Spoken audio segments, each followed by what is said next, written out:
Chapter 1. Operation Snow Eclipse. Planet Frebu. Star System Anu Het, Outer Spiral.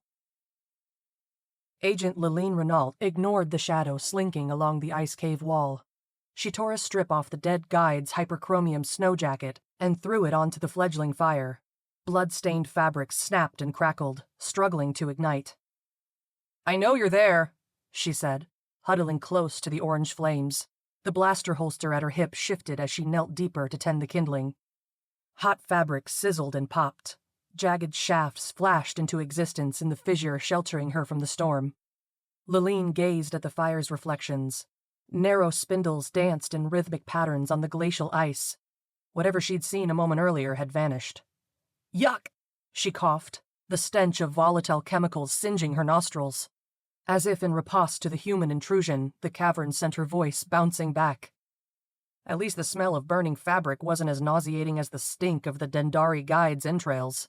Those lay a kilometer back on the treeless white expanse, spilled out in oozing yellow and crimson streaks from their face-down and soon-to-be frozen corpse.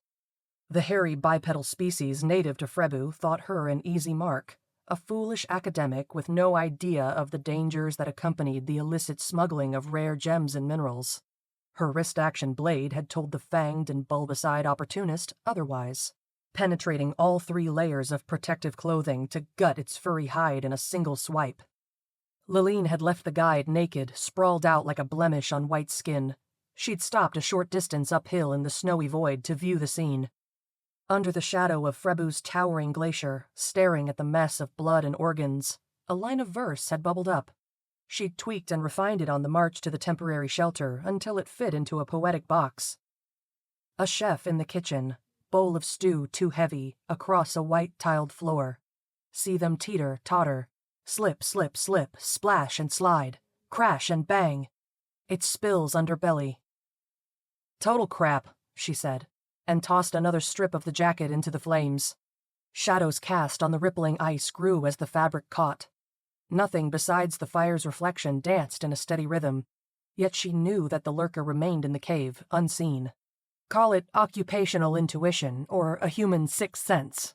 Either way, another presence shared the haven of the icy refuge. The poem didn't improve her mood. She'd done it again. A septet stanza with 5 lines of hexameter syllabic verse broken with 1 trimeter line. Derivative, embarrassingly so.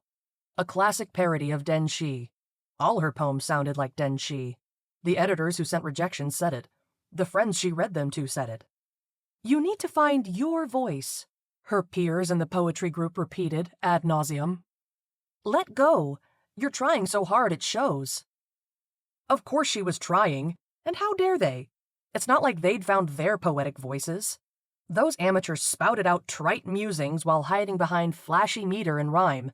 Their poems were as superficial and predictable as the trendy media entertainment churned out by companies like WeTech, Paragon, and Gonzo Games.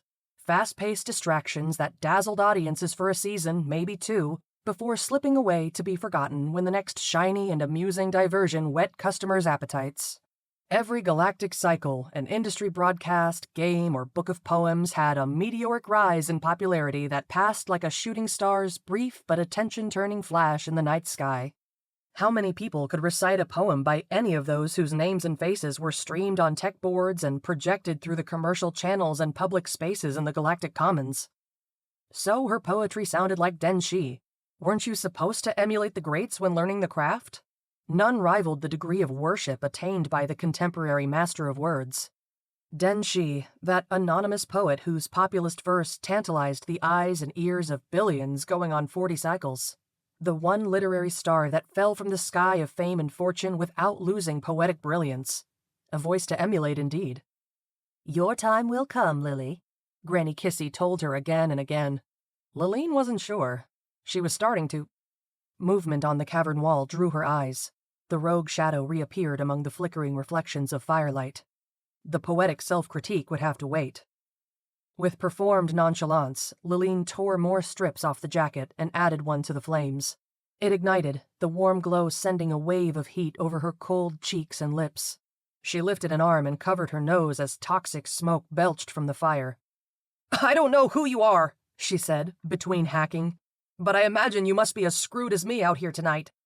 Lilline lowered the hood on her jacket and kneeled closer to the flames. She blew to encourage the growing fire, just enough additional oxygen to boost the starter sticks so they glowed long into the cold Frebu night. Too much and she'd collapse the fragile stack and smother them. If that happened, she was done for, like the Dendari guide lying dead out in the snow. Too bad about that. She liked playing a professor of mineralogy obsessed with rare gems. It made for amusing personality quirks, and the diatribes about extraordinary geological occurrences and alluring yet-to-be-uncovered precious stones had made for challenging exercises in memorization. They'd also helped fill the uncomfortable silence on the trek across the tundra from where the two landed the Hyler Explorer pod. Not that she sought anything related to gems or minerals at the coordinates programmed into her handheld comsat. On the contrary, she was after something more valuable: information. It would have been entertaining to keep up the performance, but with the guide out of the picture, Lilline could go back to being herself, whoever that was. Like a vampire gazing in a mirror, her identity cast no reflection. She could see it in her mind, the database ID bar blinking red in an error code. No wonder she couldn't find her poetic voice. "Don't want to talk?" she asked without turning. No response. Fine. Lilline leaned in and blew to encourage the growing flames. With the starter sticks glowing hot, the smoke rose higher, trailing up and away along the ceiling into the glacier's deeper interior reaches. Across from her on the ripples of blue ice, the mystery shadow lingered still. She glanced at the pile of clothes next to her to gain a wider peripheral view. Nothing appeared in her field of vision to that side. The unknown visitor had to be behind her. Her hands sifted through the red and white fabric on the icy floor. Most of the Dendari's jacket was left to burn, as well as their heavy snow pants and undergarments. If she were prudent with the portions, it should last through the night. A strand of shoulder-length black hair dropped in front of her face and dangled close to the flames. She pulled off a glove and tucked it behind the wedge of brown skin over her right ear. The tress fell off. Lilline repeated the gesture in practiced response, pushing the hairs down into the seam over the canal's opening. 5 cycles since the Buki tiger had taken that ear on Hesh 9, with a near-fatal bite to the head. She knew it would be easier to cut her hair short. Everyone back at HQ had been telling her so. That alone was enough to keep her from chopping it off. Still no response or sound of movement behind her. Only the gusting winds slamming into the glacier's sheer face. The gales hit the ice wall, like a giant's fisted blows against city buildings on far-off planets, where less foolish citizens lived safe and routine lives. That had never been Lilline's road. Her small taste of the mundane after graduating mandatory schooling was more rank than the smoky stink rising from the fire. Even the Dendari's entrails didn't come close to her disgust of ordinary life with a chipped identity, registered name, and 20 days of paid vacation meant to cover the burden of existence on an annual cycle. She much preferred anonymity and license to deceive, bypass galactic law, and, when the opportunity allowed, kill. Assassination wasn't murder when its purpose saved lives, not according to her employer's ethical philosophy. Her role was to be a piece on the board. She did what she needed, when she needed, to do the job. The greater good had no idea how hard she worked to keep them safe. A gentle crunch behind her interrupted the Tempest's pugilistic blows. Lilline drew her blaster and held it up by her side. "We really gonna do this? If you're here for the Star X crystals, I hate to disappoint you, but you followed a set of tracks to a dead end." Another crunch. Judging by the shadow's height across the fire, she guessed whoever or whatever it was made its way prone. That would be smart. On a quick turn, a shooter would expect to confront a standing figure, except that the reflection gave them away. Amateur. "I'm really tired, chump." She grabbed another strip of the jacket and tossed it into the flames. "And frustrated," she whispered. If the Dendari guide hadn't smashed her portable comsat unit with a boot kick in their struggle, it wouldn't be an issue. Because of their lame attempt to subdue her and access bogus map coordinates leading to a non-existent horde of Star X crystals, it was. Idiot. All night in this cavern tending the fire, and then she'd have to walk out far enough from the ice wall to send a location pulse before trekking back to the Hyler. That meant calculating the bounce-back trajectory to and from orbit, which required math. Difficult math. Applied mathematics was a nuisance in the field. Calculations slowed you down or got you killed. Worse, advice based on numbers reeked of analysts who sat with their noses in statistics and so-called protocols. They had no idea what it took to survive in the chaos of the galactic fray. Pure mathematics was another story. A special kind of beauty and freedom of discovery lay in abstract numerics. That field of study shared a kinship with Lilline's weapon of choice, intuition. She kept it loaded with rounds of well-honed instinct. Right now, her rational, equational mind was screaming out to turn around. Intuition told her not to. Not yet. For over 10 cycles on the job, Lilline's abstract impulses hadn't failed her. Well, except for the time with the Buki tiger, but there were mitigating circumstances to that one. Namely, an opponent with better instincts. Pop! Compressed gas in the burning fabric sent a flash of light through the cave. The urge to turn and shoot lost out to discipline. She remained motionless, blaster raised at her side. Cold metal stung her trigger finger as she pressed down onto the curved steel, readying to fire. Crack! The flames spit out another burst of light. A whoosh of air passed her missing ear. The shadow expanded, casting a blanket of darkness over the wall. Lilline rose to a knee and aimed the blaster. The mystery intruder landed on the cave floor, its shadow diminished to a life-size replica. "I almost shot you," she said, and tossed the weapon onto the ice. Shivering fingers pulled off her other glove. She lifted both hands to the fire, rubbing them together to get the blood flowing. Her steamy breaths pulsed in waves inside the frigid cave. "I've read about you," she said. A rush of cold air from the storm shot through the cavern's narrow opening, fluttering the flames. "Don't blame you for coming in." The owl paced back and forth, wings expanded, casting an angelic shadow. Lilline made out the distinct gray circle on its snowy white breast, common to the species riding the glacier's edge, the ice ranger. It was thought that the owl's pattern mimicked Frebu's solitary moon, Eraton. Another part of the job she enjoyed, learning vital facts that might save your life undercover, rendered useless after the completion of a mission. Except for dinner parties and cocktail receptions where trivia and small talk led to charming party successes or one-night stands. Lilline didn't do social, not off the clock, but she was a master of conversation on the job. Sex was another matter, and she had different tactics that avoided lengthy chatter and chase. Intuition, as it turned out, was much better than logic for that enigmatic social game. "Well," she said, watching the owl fold its wings and strut back and forth. The familiar sound of crunching snow returned as it strode across the icy floor.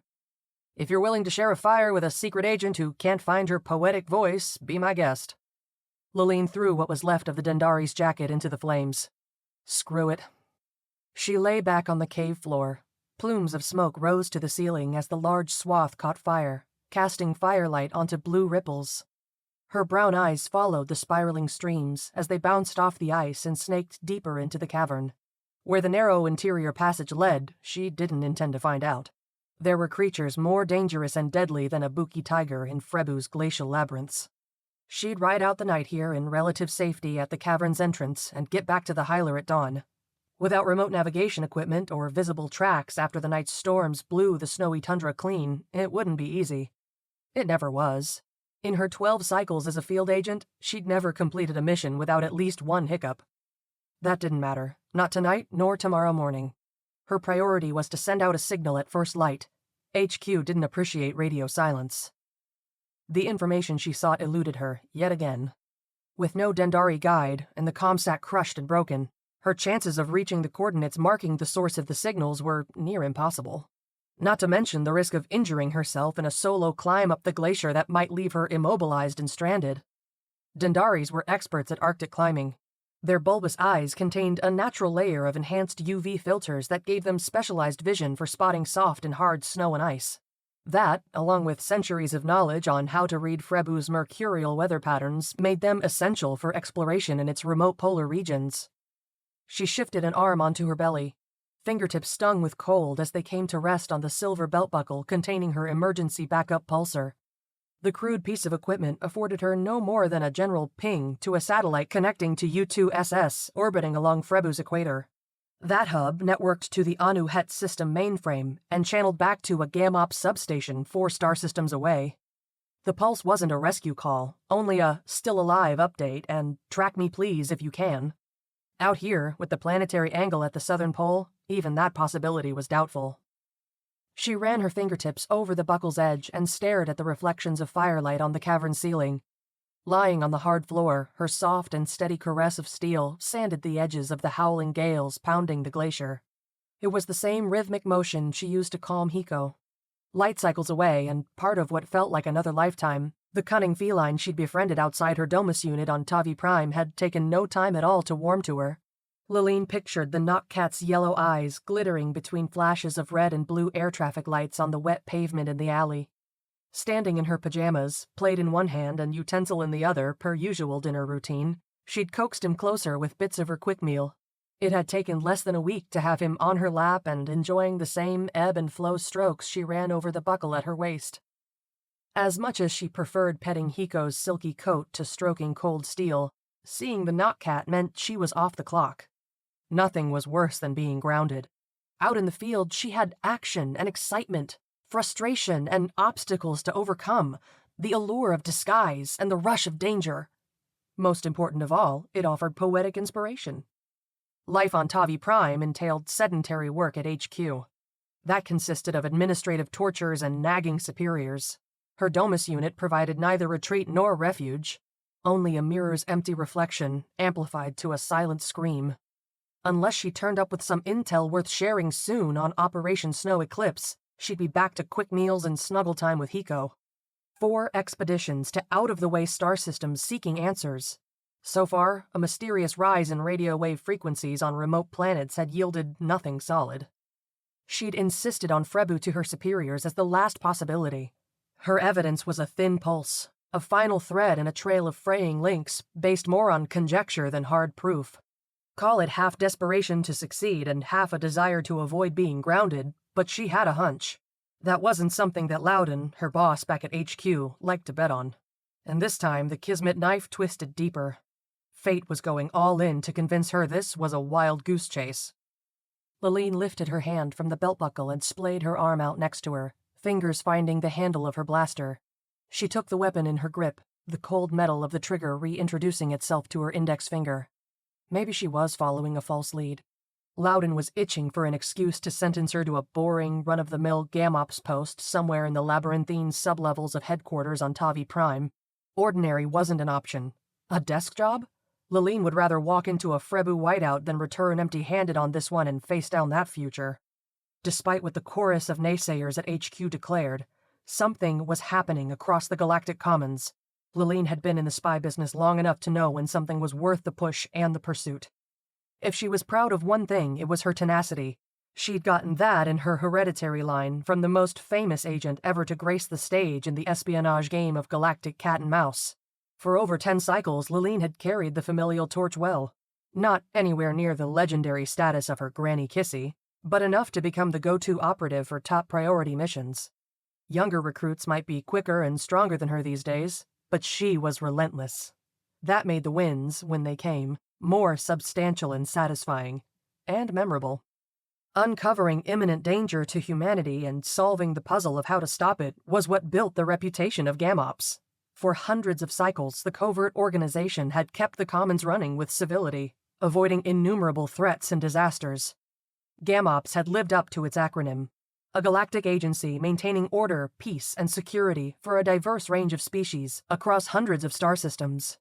When, and if, this current mystery reared its ugly head, Loudon and the other bigwigs at HQ would thank themselves for her tenacity. She might even get a sculpture outside the Octagonal Club to pair with Granny Kissy's. Heck, maybe they'd put a Denshi poem on her plaque. Or one of her own compositions. Wouldn't that be something? Tonight, however, Lilline would take what she could get. Shelter, a fire, and, as Frebu fate would have it, an owl as a companion. After today's turn of events, that suited her just fine. She stretched her legs out on the ice and settled in for the long, cold night. The flames burned bright, chewing up the hyperchromium jacket. So she'd be uncomfortable. It wouldn't be her first rough night in the field. Through tired eyes, the trail of rising smoke blurred. The howling chorus dulled to a haunting, distant lull. She battled closing eyelids as flickering firelight played visual tricks on the fissure's ceiling. Despite her best effort, the world went dark. The problem was, she hadn't yet closed her eyes. Lilline flipped onto her belly and aimed the blaster in a two-handed grip. With practiced precision, her finger released the safety and switched on the infrared barrel light. Triangular green beams shot across the cavern. She scanned the weapon left and right, searching for a heat signature. Squawk! Out of the dark behind her came the familiar whoosh of flapping wings. The glitching form of the Ice Ranger passed through the IR's rays. The bird banked hard into the cavern's narrow exit and vanished. A second screech echoed as it rode the howling winds of Frebu's nightly storm. "Who are you?" Lilline shouted, warm breath pulsing white static into the IR field. She shifted around, staying prone, and scanned the interior. Her grip tightened, trigger finger ready. The beam passed over the pile of hyperchromium clothes and across the cavern to... What the? She aimed the blaster back at the stack of starter sticks and what remained of the Dendari's jacket. No more than a faint outline indicated a clump of physical objects on the icy floor. Her breath continued to interrupt the IR beam with white light. No malfunction.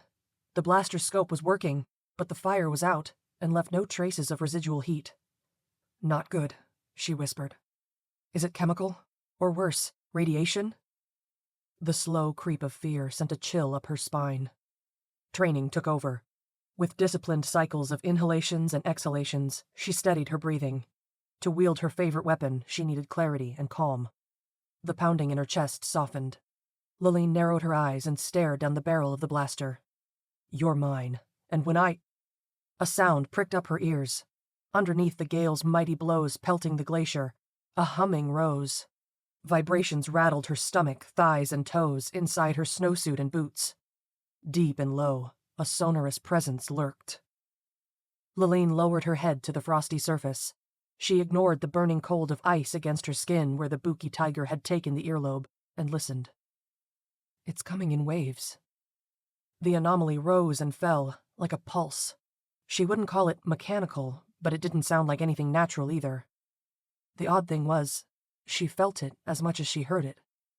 The signal wouldn't land. Like a pod circling in dense fog at a docking port, it sought the runway lights, or, in this case, a linguistic destination. The problem was, she didn't have one. More than that, Lilline's whole system, mind, body, even her sixth sense, told her this was beyond a deficiency in vocabulary. It's a connection, and it's abstract. She lifted her head from the floor and scanned the walls a second time. Something flashed into view to her right. She swung around, aiming the blaster across the extinguished pile of fabric and starter sticks. "Who's there?" Nothing shone in the beam's light. "I know you're out there." A flicker of movement disturbed the IR field.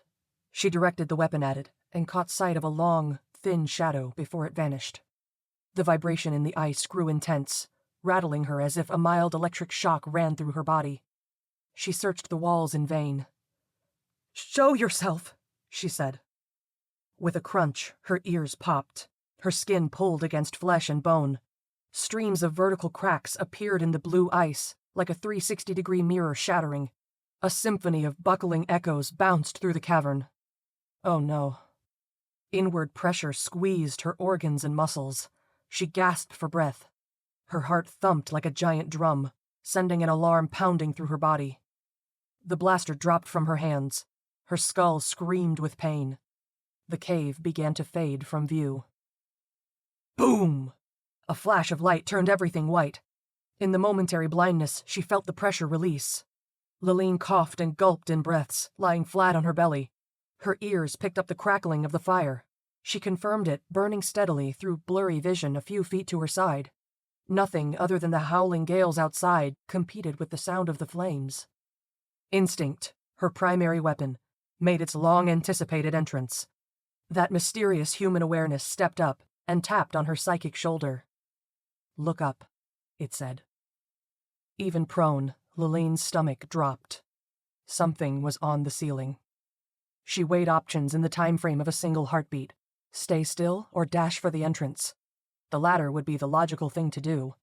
The voices of analysts during basic training rang in her ears. When an unknown threat poses a risk and they have the higher ground. Lilline thought of the jacket she'd thrown onto the fire, ignoring prudence and reason. Screw it.